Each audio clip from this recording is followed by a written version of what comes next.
Hello friends, हम discuss करने वाले हैं प्रोकैरियोटिक और यूकैरियोटिक कोशिकाओं में अंतर। जैसे कि हमने लास्ट लेक्चर में देखा था कोशिकाएं, बेसिक कोशिकाओं का स्ट्रक्चर देखा था, तब मैंने कहा था कि मैं प्रोकैरियोटिक और यूकैरियोटिक कोशिकाओं में अंतर हम कोशिका के अध्ययन के बाद डिस्कस करेंगे ना। तो पहले हमने कोशिका को समझा कि कोशिकाएं क्या होती हैं ना। कोशिकाएं क्या, हमारे शरीर की छोटी छोटी सी यूनिट्स जिससे हमारा पूरा शरीर बना है, और यह कोशिकाएं एक लेयर से प्रोटेक्टेड हैं। जैसे कि बलून की एक लेयर, उसके अंदर पूरी हवा भरी हुई है, ऐसी कोशिका की परत है, उसके अंदर बहुत सारे कोशिकांग पाए जाते हैं। ठीक है, तो अब हम देखेंगे कि यह कोशिकाएं, प्रोकैरियोटिक कोशिकाएं और यूकैरियोटिक कोशिकाएं जो होती हैं, इनमें बेसिकली क्या डिफरेंसेस होते हैं। ठीक है, तो प्रोकैरियोटिक कोशिकाएं जैसे कि प्रो पुराना से आप याद रख लेंगे, प्रो पुराना, यूकैरियोटिक मतलब के यूथ कोशिकाएं। अंतर में आप इस तरह नाम में आप डिफ्रेंशिएट कर पाएंगे। ठीक है, यूथ होता है यंग जनरेशन और प्रोकैरियोटिक पुरानी कोशिकाएं। तो हम पहले इनकी शुरुआत ही इसी से कर लेते हैं कि जो प्रोकैरियोटिक कोशिकाएं होती हैं, यह आद्य या प्रिमिटिव कोशिकाएं होती हैं। आद्य या प्रिमिटिव सेल है, कोशिका है। आद्य या प्रिमिटिव का मतलब ये हुआ, जैसे ही नॉन लिविंग थिंग से लिविंग सेल्स फॉर्म हुई, बनी, तो सबसे पहले जो कोशिका विकसित हुई थी वह थी प्रोकैरियोटिक सेल। जैसे कि हम देखते हैं ना, कोई भी चीज़ की ओरिजिन होती है, कोई चीज़ को हम का निर्माण करते हैं, तो स्टार्टिंग में वो बहुत ही सिंपल अवस्था में, बहुत ही साधारण अवस्था में होती है, और धीरे धीरे विकास के क्रम में उसमें जटिलताएं आते चले जाती हैं। ऐसे ही जब हमने पहली जीवित कोशिका बनी थी, स्टार्टिंग डेज में जो जीवित कोशिकाएं बनी थी वह प्रोकैरियोटिक टाइप्स ऑफ सेल्स थी, जो कि बहुत ही सिंपल फॉर्म में थी, साधारण अवस्था में थी। उन्हें हम आद्य या प्रिमिटिव कोशिकाएं कहते हैं। इन आद्य या प्रिमिटिव कोशिकाओं के अंतर्गत बेसिकली मोनेरा जगत की जो जितने भी जीव हैं वो आते हैं। जैसे कि आप इसमें बैक्टीरिया को रख लीजिए, ब्लू ग्रीन एल्गी को रख लीजिए,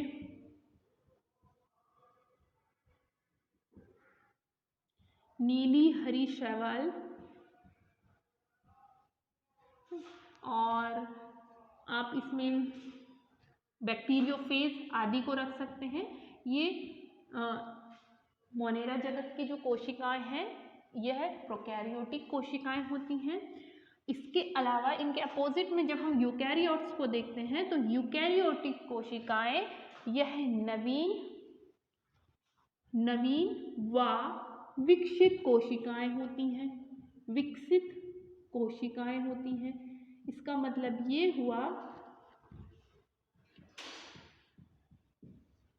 इसमें आप इनके एग्जाम्पल में रख सकते हैं प्लांट किंगडम, एनिमल किंगडम, या फिर आप इसमें देखें तो फंजाई भी इसी में आ जाएगा,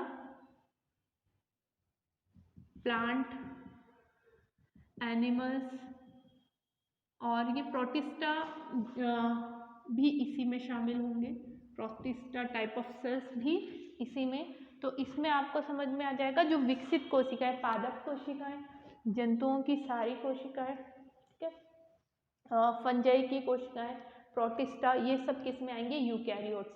तो यूकैरियोट्स और प्रोकैरियोट्स में बेसिक डिफरेंस क्या हो गया, क्या अंतर हो गया कि प्रोकैरियोटिक पुरानी सरल अविकसित कोशिकाएं हैं, यूकैरियोटिक नई विकसित कोशिकाएं हैं।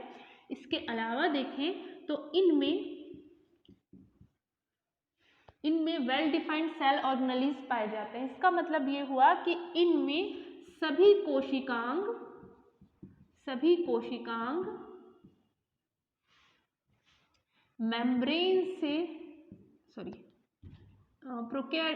प्रोकैरियोट्स में ये उल्टा हो गया थोड़ा, पहले हम इधर देख लेते हैं कि जो विकसित यूकैरियोटिक कोशिकाएं हैं, इनमें सभी कोशिकांग मेम्ब्रेन से घिरे हुए अलग अलग स्पष्ट होते हैं। सारे सेल ऑर्गेनेल्स सेल मेम्ब्रेन जो लेयर्स हैं परतों से ढके हुए अलग अलग स्पष्ट होते हैं। जैसे कोशिका के अंदर केंद्रक है, केंद्रक के चारों ओर केंद्रक झिल्ली से वो घिरा हुआ होगा, उसके अंदर केंद्रिका, केंद्रक द्रव्य और जिसमें गुणसूत्र, डीएनए, ये सारा केंद्रक के अंदर वेल डिफाइंड होगा अलग ना। ये चीज यहाँ पर अनुपस्थित होती है। इसे हम बोल सकते हैं कि इनमें कोशिकांग मेम्ब्रेन से घिरे हुए नहीं होते हैं, घिरे नहीं होते। जैसे कि केंद्रक के ऊपर केंद्रक कला न्यूक्लियर मेम्ब्रेन नहीं पाई जाती। इसके अलावा मतलब इनका जो केंद्रक है ना वो खुला पड़ा हुआ है, उसकी कोई डेफिनेशन नहीं है, अलग से नहीं है। इसमें जो केंद्रक में हमारा डीएनए वगैरह पाया जाता है, डीएनए इनका जो डीएनए होता है वह होता है आपका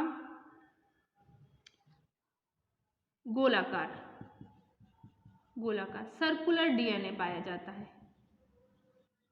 सर्कुलर डीएनए पाया जाता है। जैसे कि बैक्टीरिया में हम देखते हैं गोल डीएनए, इस टाइप से ये जो लेयर है डीएनए इस टाइप से इसमें पाया जाता है, क्रोमोसोम्स, ठीक है।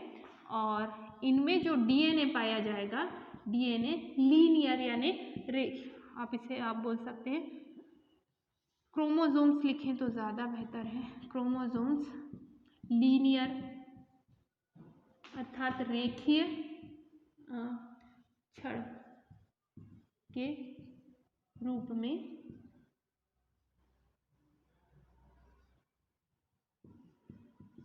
पाए जाते हैं।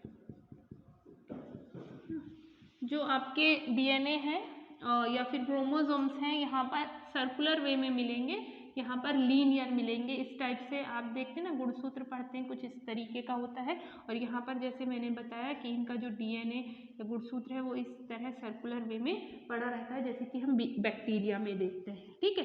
तो इसके अलावा अगर हम देखें तो जितने कोशिकांग हैं इसमें अनुपस्थित और इसमें उपस्थित कर लीजिए। जैसे कि इनमें ER endoplasmic reticulum, mitochondria, Golgi कॉय, लाइसोसोम, लवक आदि नहीं पाए जाते। जबकि यूकैरियोट्स में पाए जाते हैं, ये सारे पाए जाते हैं। यूकैरियोटिक कोशिकाएं जो हम सामान्यतः कोशिका का अध्ययन करते हैं ना, तो उसमें देखते हैं कि बीच में केंद्रक वेल डिफाइंड सेल जो लेयर है उससे प्रोटेक्टेड एक केंद्रक होता है, उसके पास में एंडोप्लाज्मिक रेटिकुलम भी होता है, गोल्जी कॉय होता है, माइटोकांड्रिया, लाइसोसोम, लवक, ये सारे यूकैरियोट्स में पाए जाते हैं और प्रोकैरियोट्स में नहीं पाए जाते। एक और अंतर ये है कि प्रोकैरियोटिक कोशिकाओं में जो श्वसन होता है, रेस्पिरेशन जो होता है प्लाज्मा झिल्ली से होता है, और यहाँ पर जो श्वसन होता है वह होता है रेस्पिरेशन जो होता है माइटोकांड्रिया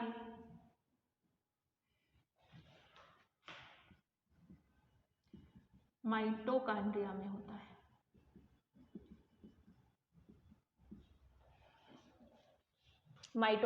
होता है। ये कुछ अंतर है। और कुछ चीजें देखते हैं हम, जैसे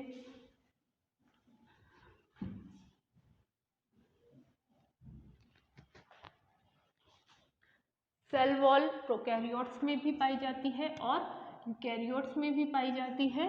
तो यहाँ पर अगर हम देखें तो प्रोकैरियोट्स की जो कोशिका भित्ति होती है, कोशिका भित्ति पेप्टिडोग्लाइकॉन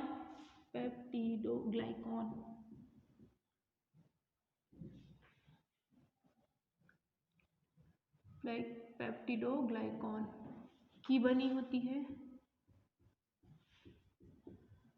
और इसकी जो कोशिका भित्ति होती है सेल्यूलोज की बनी होती है। कोशिका भित्ति सेल्यूलोज की बनी होती है। कवक में काइटिन की बनी होती है और बाकी की कोशिकाओं में सेल्यूलोज की बनी होती है। पादप कोशिकाओं में सेल्यूलोज की बनी होती है।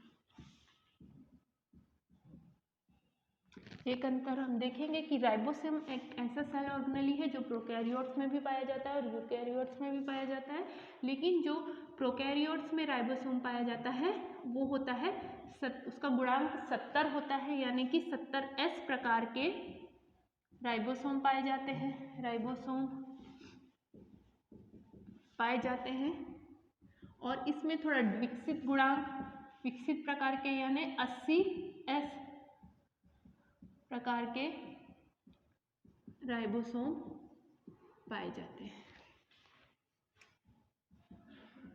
चलिए, ये कुछ मेन अंतर है प्रोकैरियोट्स और यूकैरियोट्स में। एक बार देखें क्या है। देखिए, प्रोकैरियोटिक कोशिकाएं होती हैं आधे या प्रिमिटिव पुरानी कोशिकाएं, सरल अवस्था में पाई जाने वाली कोशिकाएं जिनमें की कोशिकांग विकसित अवस्था में नहीं पाए जाते।